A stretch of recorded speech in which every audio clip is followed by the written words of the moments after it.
Salamat. Salamat sa masasakit at malulungkot, masaya na mga alaala. Pero ang masasabi ko lang ay sana hindi na kita nakilala sa buhay ko. Minsan ba naiisip mo na ang pangit ng role mo sa mundo? Tagabuo ka ng isang tao na hindi naman ikaw ang nagwasak. Tapos sa huli, ikaw ang naiwang wasak.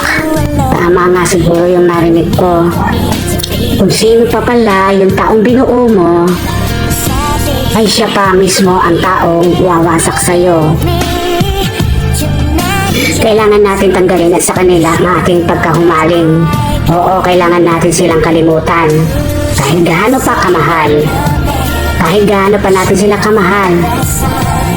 Pero alam mo, nagpapasalamat ako na nakilala kita at naranasan yung pagbubutihan ko palalo. Huwag kang mag-alala. Pero hindi na para mapasa akin ka. Kundi para tumaas ang sarili kong halaga.